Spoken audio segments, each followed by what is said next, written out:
Thank you for putting up with the rain there. I hear it's raining cats and dogs out there. Your reaction, first of all, to this 2.3% inflation figure. It's a significant drop, and I'd be interested to hear what you attribute that to. Well, it's attributed predominantly to the energy price cap change that came in recently, and actually core inflation, so the rate at which prices are increasing for other goods and services, continues to be between 3.5% and 4%, which is much higher than we would like it to be and higher than markets were expecting. So there's much more work to be done. Of course, we welcome it coming back down towards target, but that is the bare minimum that the public should expect. And so, with the greatest of respect to my colleagues on the other side of the House, we don't think Conservative ministers should be starting the victory lap and popping the champagne today. They've got more work to do so that people at home start to feel the benefit of an economy that we obviously think should be back on track. To be fair, they acknowledge that. But is this a sense of the economy turning a corner? Because if it is, that poses a potential danger to you, doesn't it, come a general election? Well, we don't think people at home think the economy's turning a corner because, quite frankly, it isn't. I mean, the fact that we've come out of complete and utter chaos with the mini-budget that sent markets spiralling, with inflation spiking at 12%, with people really suffering and paying the cost of Tory chaos. The fact we've gone from that to, a bit more of normality, is welcome. But actually, our ambition in the Labour Party for the economy is much greater than that.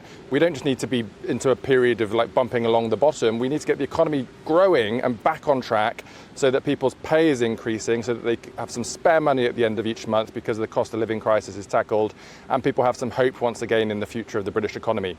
Well, yeah, but to pick up on what Stephen's, hinting at there, your poll lead is narrowing as the economy is improving, and that's borne out in the latest Ipsos poll that came out in the last couple of days. You can't afford to be complacent, can you? Well, we're not complacent, either on the economy or indeed the general election campaign. Polls always narrow as we get closer to a general election. We've been saying that for some time, whilst people keep going around saying they think the Labour Party's got the next election in the bag. We've been very, very clear that's not the case. Not one vote has been cast. And we're going to work really, really hard to continue to listen to people across the country, to set out our first steps of an incoming Labour government, and to hope to secure the support and trust of voters in every constituency across the country when polling day comes. And yet, but you have got a bigger fight on your hands, haven't you? If the economy, and we understand the economy is growing better than we're seeing in a lot of European countries at the moment. I mean, this isn't a UK problem. It's a global issue. So Labour's going to have to come to the fore if you want to win the general election and say, well, this is how we're going to really boost the economy. This is how we're going to kickstart growth in the country from something which is there but sluggish at the moment. And you haven't really delivered on those details yet.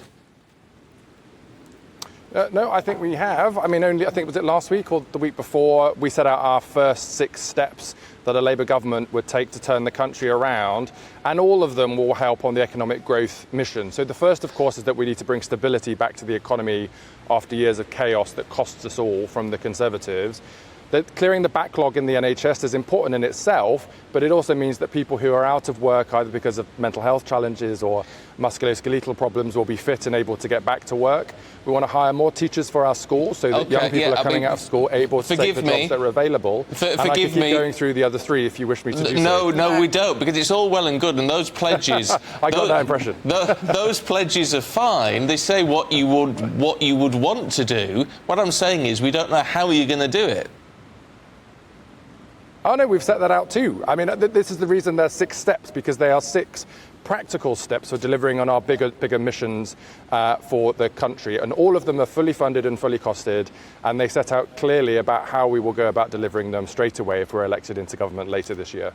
Finally, before we let you go, I just wanted to bring up the story, incredible story that we're covering here on the channel of the Conservative MP Craig McKinley, who will be returning to Westminster to attend Prime Minister's questions for the first time after having suffered seriously from sepsis, having to lose both his hands and feet. An inspirational story. He's pledging to campaign to enable other people, other amputees, to access prosthetics more easily, as he was told he'd have to wait 2 years.